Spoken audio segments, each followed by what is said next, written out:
Hey guys, what's going on? It's Eli, back with another review video, and of course, continuing on, reviewing the Futurama TV movies. Now we've come to the second one, which being The Beast with a Billion Backs. Yes, the second Futurama TV movie, and literally, because, this picks up where the first one left off, with an anomaly opening and, disaster striking once again, I gotta say, because just, so much happening in this, I tell ya, because of what's going on and, what the characters are doing, just so much happening, I tell ya. So I'll go ahead and read the description / the story, as always. The Planet Express crew discovers a tentacle-covered, planet-sized alien that wishes to copulate, I hope I said that word right, with it all the inhabitants of Earth. So again, picking up where the first Futurama TV movie left off, where an anomaly opens and, and especially there were so many benders, but we never see the bajillion benders, what happened to them? Well, they never explain it, so it's like, who cares?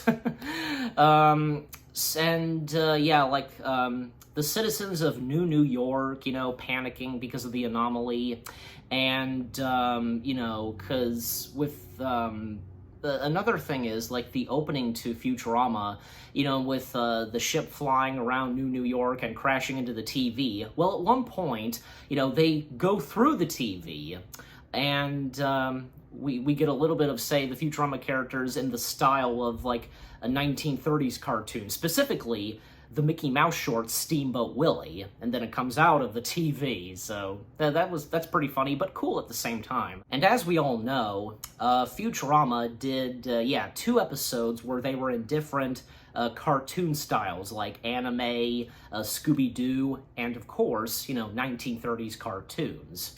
So, continuing on with The Beast with a Billion Backs, for one thing, because Fry, he finds new love, and it's a girl by the name of Colleen, voiced by Brittany Murphy, and I don't know, because Leela, she's not showing any bit of jealousy, so okay.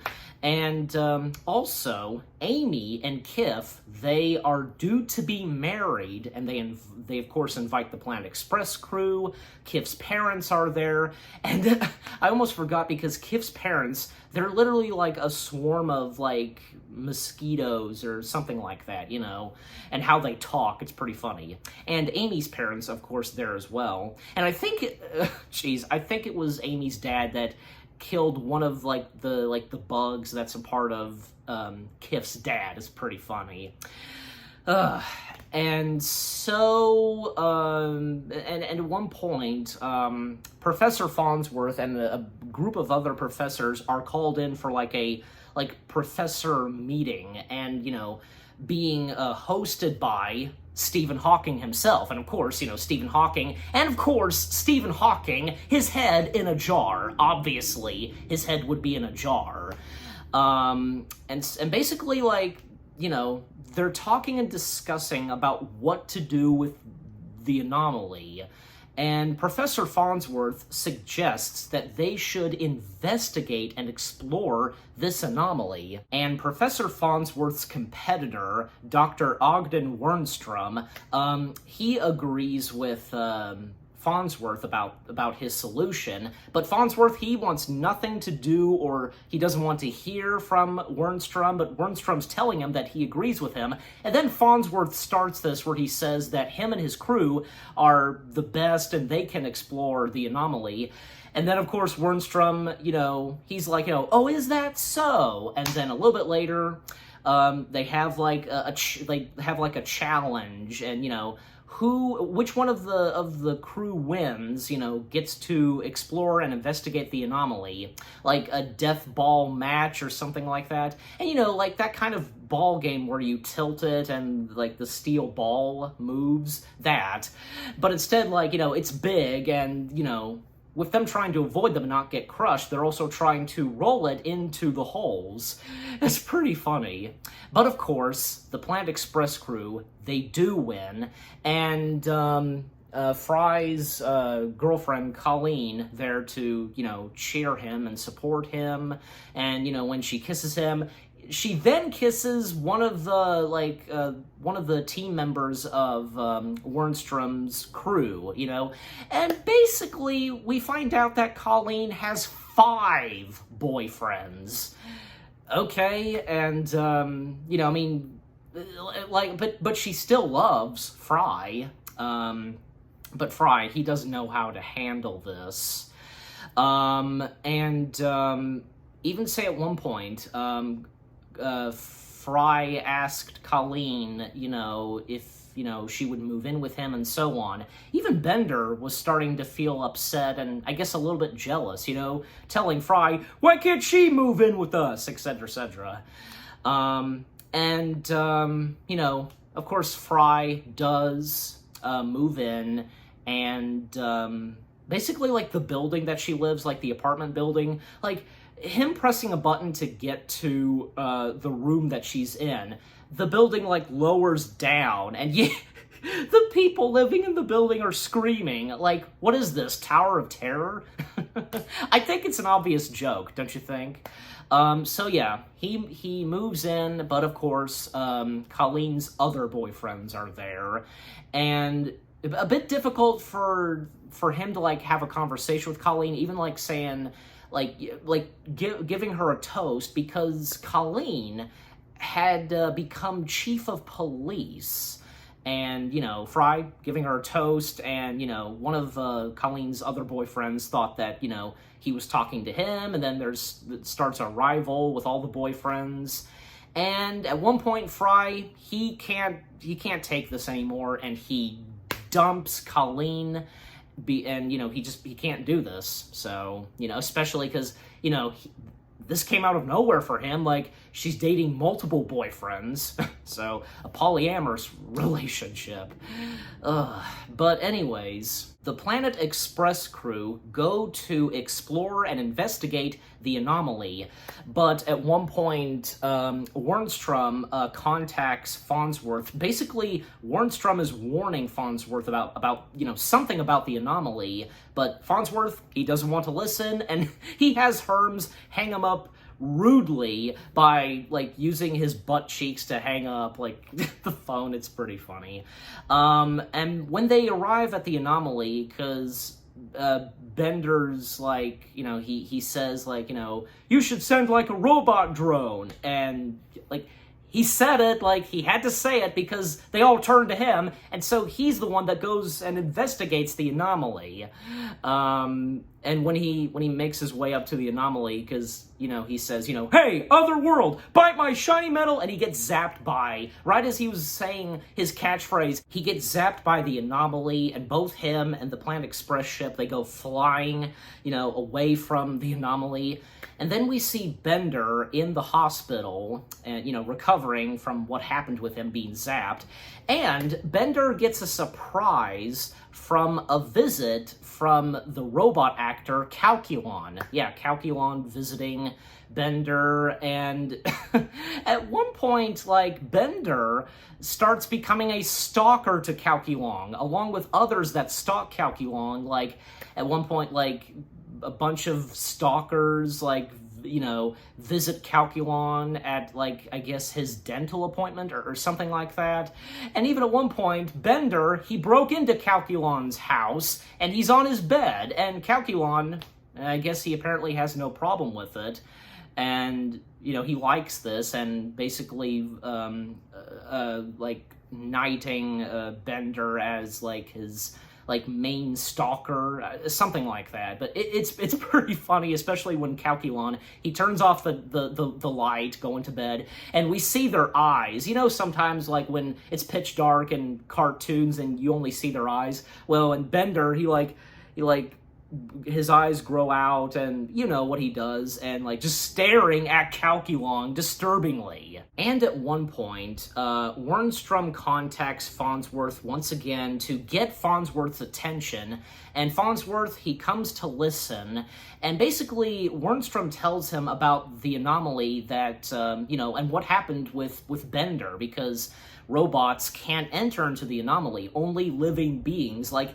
Wernstrom tests this out with a tiny, like, portal/anomaly with a koala. It's pretty funny, because throwing the koala, it goes through, but then it makes a thud. It hits the ground outside. It's, you know, it flew out from the window. You get my point. It's funny.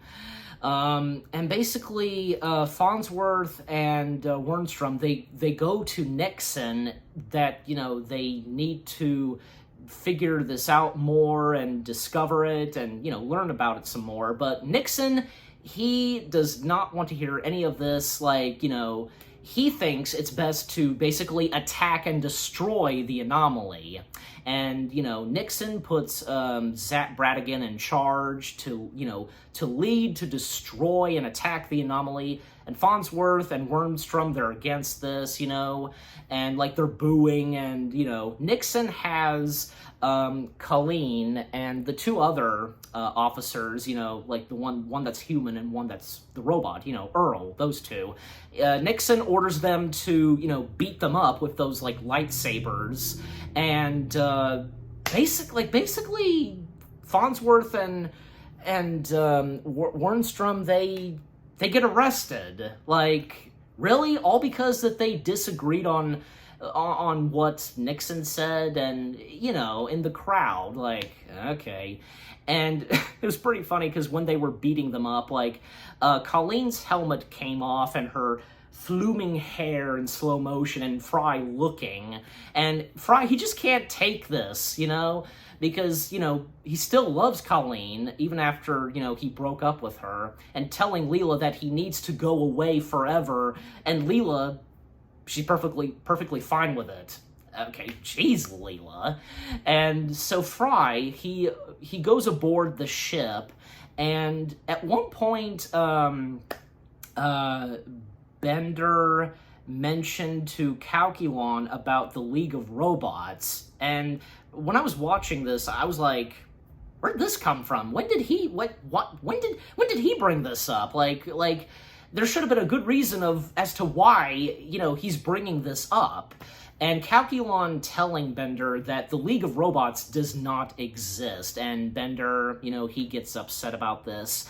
And another thing is, Kif and Amy, they say goodbye for now, because as we all know, Kif, he's Zap Brannigan's first officer, right-hand alien, you know, who works alongside with Zap Brannigan. So, you know, Amy and Kif, they say goodbye for now. And from Bender to Amy, I think also to Kif and Fry, each of them, they shed a tear. So, and so we see that, you know, in space, you know, they're taking on the anomaly. Nothing's really happening. And I think it was Fry, like, that did this on his own, like nobody else knew. Like, he goes out into space and, you know, to get up close to the anomaly and to, you know, investigate it and so on, especially after the first failed attempt, you know, for the Planet Express crew to investigate it, and, you know, Bender getting zapped.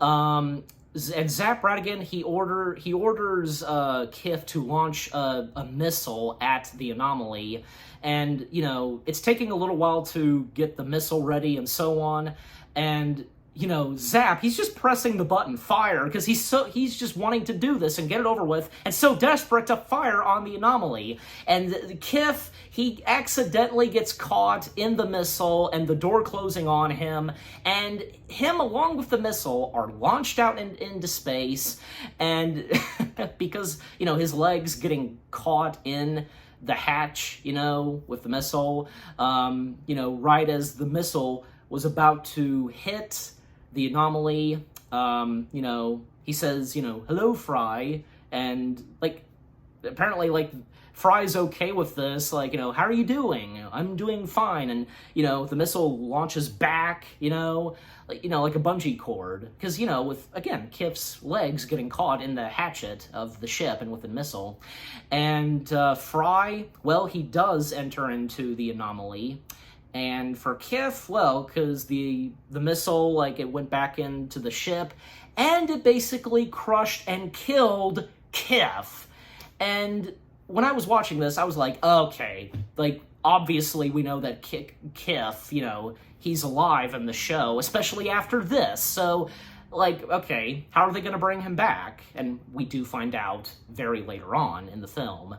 And, Amy, now a widow, and there's, like, of course, a funeral service for Kif, and, it's nice for Zap to be there and, give his condolences, to Kif. And basically, because all that's left of Kif is just goo in a jar. And the one female alien species, of Kif's species, like, basically trying to get Kif's goo out of the jar, it's pretty funny. And more on Bender, because, yeah, Bender, still depressed. And, because after Calculon told him that the League of Robots does not exist. And at one point, Bender left a goodbye note to the Planet Express crew, and he went to the suicide booth to kill himself. But at one point, a hatchet, on the floor, like, of the suicide booth, a hatchet opens, and Bender falls down. Even when the suicide booth was, was going to kill Bender, it proceeds. And it's pretty funny because, like, when the voice says, "You are now dead, here's your receipt," and it's like, what's the point of having a receipt? Like, and we see that there are a lot of other receipts that nobody took because they were killed. It's pretty funny. So Bender, because of a hatchet opening, he fell down. Like, where's he going? Like, what happened? Well, basically, Bender encounters the League of Robots, and wouldn't you know it, one of the members of the League of Robots is Calculon. And, and basically, like, the robots, the members of the League of Robots, have Bender do, like, tests and stuff like that in order for him to join the League of Robots, like drinking a lot of drinks. And once he completes those challenges, well, boom, he becomes a member of the League of Robots. And so going back to Farnsworth and Wernstrom, where we see them in prison, and at one point, Leela came in and brought them a cake, and, and she was basically winking, even though she has one eye, and Farnsworth was wondering, like, if that was a blink or a wink, and Leela pulls out glasses where, like, like, if you're blinking, like, it activates, and, like, when she was winking, like, one of the eyes of the glasses, the lens, like, winked. So, yeah, that was a wink, and the cake was... well, you think that the cake is like, for them to escape, but actually, no. It's a telescope! And this telescope, it disguised as a cake, like, basically... you sniff in it. It's like, you don't look in it, you sniff in it. And they basically sniff in the cake, the cake that's a telescope, like, I guess to smell the anomaly and what's going on with the anomaly. And they know that it's bad, and they do escape. And how they escape is from the help of a gargoyle, basically. I think I had forgotten, like, there was a gargoyle character in Futurama. Like, I swear, like, I'm sorry, but okay, so, a gargoyle in Futurama. But anyways, so they escape, and they go to Nixon once again, and they finally convince him and have him to listen. And basically, Farnsworth and Wernstrom's solution to save Earth from the anomaly is by putting like a sphere around Earth to protect Earth and the people on Earth and to those who live in New York. And yeah, it seems like that this is working. The sphere protecting Earth, and the sphere being a force field slash a shield for Earth itself. And as I said, Fry, he entered into the anomaly, and he discovered what's in the anomaly, and which being the planet-sized alien with tentacles. And yeah, at one point, tentacles start coming out of the anomaly, and we see that Fry, he shows up, and he's attached to a tentacle. Basically, I guess you could say, yeah, he's under the tentacles, control or something like that. And basically, the tentacles don't mean any harm, really. Basically, they go after the people on Earth and, every single living being, not just the humans, but, the aliens that are on Earth and in New York, just all around the world, and all the other planets in the galaxy. And basically, the tentacles, spreading love and, everybody being attached to the tentacles on the back of their necks, they fall in love with the tentacles. And only a few survive and remain from not being attached to the tentacles, which being Leela, Amy, and Zap Bradigan. And this doesn't affect the robots. The tentacles don't go after the robots because, well, they're robots. And also, Bender and Calculon, them too, have survived this as well. Well, and especially because, with them a part of the League of Robots. Even at one point, Leela, Amy, and Zap, they get help from Bender, hiding from the tentacles, and, hiding in one of the robots, one of the members of the League of Robots. And basically, the League of Robots, they are against humans. And Bender joining in, of course, and, saying, death to all humans!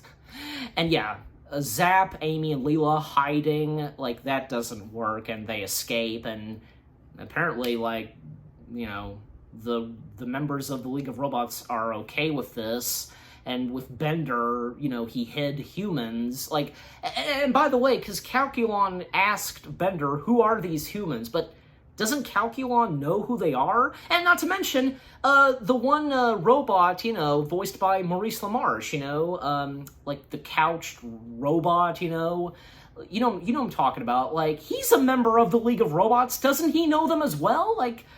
Come on. I'm just saying, they should know them at least.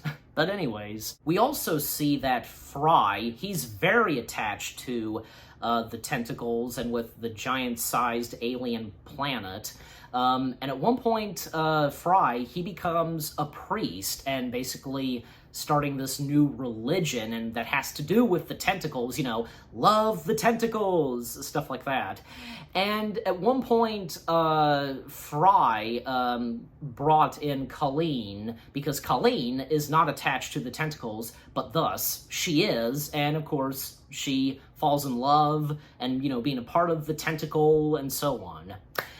And for Leela, Amy, and Zap, they continue on hiding, and at one point, they hide in a cabin, Amy still torn up by the loss of her late husband, Kif, and Zap trying to, comfort Amy, but Zap Bradigan, being Zap Bradigan, he lures Amy into having sex with him, and Leela walking in, and oh my gosh, Zap Bradigan, oh Zap Bradigan.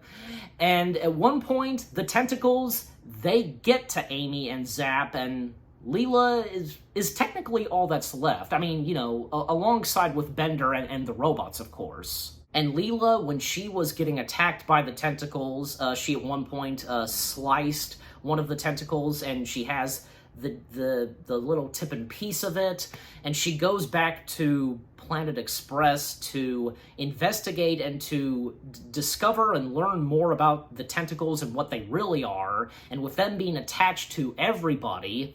and what she discovers is not good. And she pretends to go to the church, and with Fry, of course, being there because he's the priest, and Leela making a speech that, well, you know, she is not attached to a tentacle. Instead, like, a hose is attached to her that's the same tone of pink as the tentacles. She basically tells everybody that the tentacles are the tentacles, like, genitals, basically. The tentacles were mating everybody. And not to mention that we find out that, you know, the planet-sized alien, and with the tentacles, the name of the, you know, alien-sized planet with the tentacles is Yevo. I think hopefully I'm saying that name right. Being voiced by David Cross. Yeah, well-known voice actor, and not to mention he's best known for being the voice of Zeb in the Star Wars franchise. Yeah, from Star Wars Rebels. Yeah, it's pretty cool. So Yevu reveals himself, you know, and like, you know, Yevu seems like a nice alien, and as I said, because Leela revealing to everybody what the tentacles really are, and she tells everybody, and this is after, you know, Yevu is revealed, and everybody is now pissed at Yevu, but he didn't mean any harm, and, you know, of course, all the tentacles are unattached to everybody. Oh, and by the way, Yevu brought Kif back to life by, you know, taking, like, his gooey remains and reviving him, like, you know, just, yeah, Kif is all right. So, you know, of course, you know, he would have to come back to life, and that's how he came back. So, and of course, Kif finds out what Zap did with Amy, and yeah, obviously Kif, like, is upset and torn apart by this. So later on, Nixon holds a meeting with Zap, Fry, and, you know, other alien species on what to do now, and with Yevo. And at one point, Yevo left like a message, like in like an answering machine, asking basically everybody if they're not doing anything on Friday. And basically, that's when Nixon announces this on TV, that everybody will go on a date with Yevu, and that's what happens. Everybody goes on a date with Yevu with his tentacles.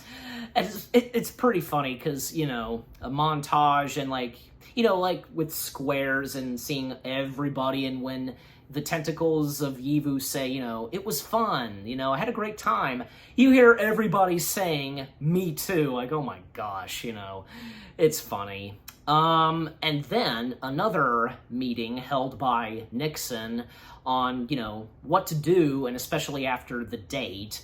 And basically, they plan on breaking up with Yevu. And, you know, everybody about to go and, you know, talk and confront Yevu.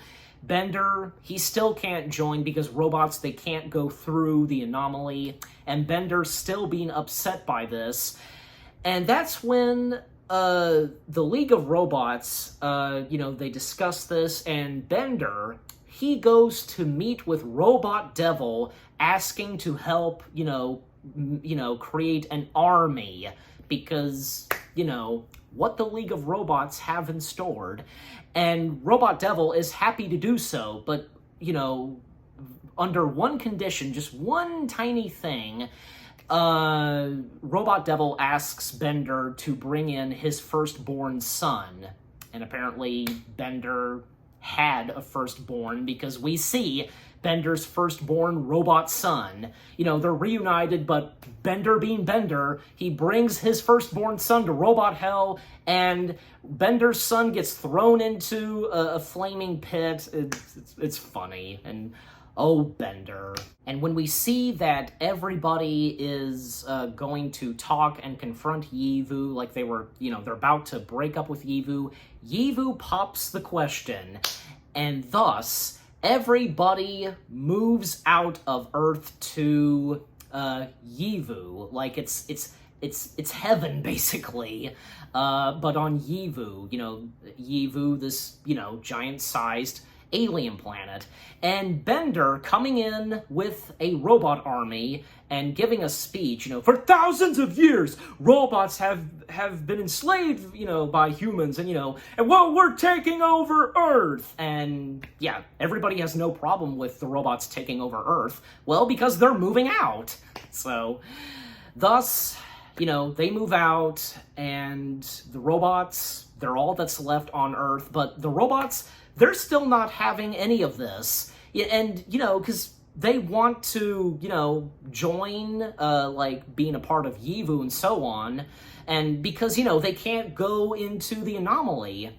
And thus, the robots and, the League of Robots, and with Bender, Calculon, they're still upset and pissed off about this. And, well, with everybody being on Yivu, they're having a good time, they're happy, all except for Leela. Because, yeah, Leela being the only one that's not happy about this, and she knows that this is no heaven or, anything like this.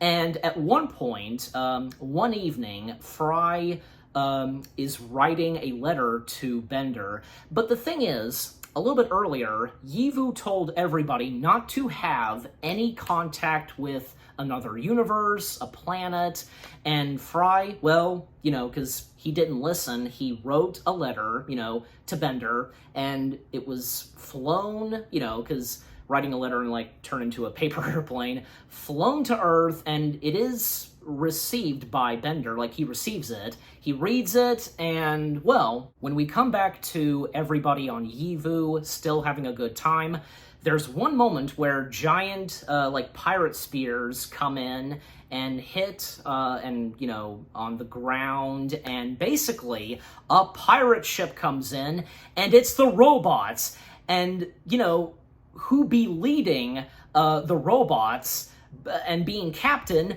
none other than Bender. Of course it's Bender. And, they've had enough, and, if they can't come to, heaven in Yivu, then they'll have it come to them, basically. And thus, the robots are at war with Yivu, and there was one moment where I was getting a Pirates of the Caribbean Dead Man's Chest vibe, where Bender, he confronted, Yivu himself, the tentacles and the beak. In that one scene where Jack, he comes face to face with the Kraken, and, we see all the teeth. You get my point. I think it's obvious, And Bender fighting off Yivu, and, well, at one point, Yivu discovers on Bender's sword that, the letter that Fry wrote to Bender, well, for me, I was wondering, how did it get on Bender's sword? Did he put it on his sword? I don't know. But yeah, Fry broke his promise to Yivu by, making any contact with another universe and planet. And Yivu sends everybody back to Earth, but, he doesn't send Fry away because, well, Fry and Yivu, because they were so attached, they have one last conversation. But one person remains on Yivu, and that being Colleen. Yeah, Colleen remains with Yivu, and Fry, he's sent back with the others, and thus, Yivu and Colleen, they're together, and the anomaly finally closes. And Fry being torn apart by this, but, he tries to hit it off with Leela, and then tries to hit it off with Amy. But Amy, well, she wants to be with Kif. But Kif, he's still torn up, still, by, what he discovered, with her and Zap. And then, everybody starts to have an argument. But that's when Captain Bender comes in, and, he makes a decent speech about love, and how, he loves, the Planet Express crew, his family, and, him hugging Leela and Fry, and, with it closing with a heart, and it's pink, and, yep, that's how the movie ends right there. Just, yeah, pretty funny and pretty good. The Beast with a Billion Backs, I think, is really good and hilarious. the funny moments, the emotional moments, because of course there are some emotional moments in this. Stephen Hawking's cameo, and, you know, at one point Kif dying, but of course, you know, he's brought back to life. Bender joining the League of Robots, and, you know, Bender and the robots becoming pirates, and Yivu and his tentacles, just everything in this Futurama film is just really good, hilarious, just, yeah, that's all I need to say.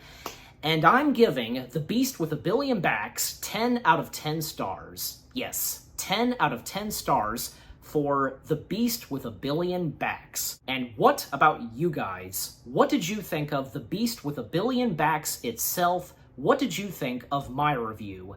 Leave comments and give this review video a like, as always. So, with all that being said, thank you very much for watching. I hope you guys enjoyed my review of the second Futurama TV movie, A Beast with a Billion Backs. More review videos coming your way. They're going to be awesome. Keep looking forward, and I'll see you guys in the next video / review. 2 down, 2 to go. And you know what's next? The third Futurama TV movie, Bender's Game. Stay tuned for that later this week. Take care, and peace out.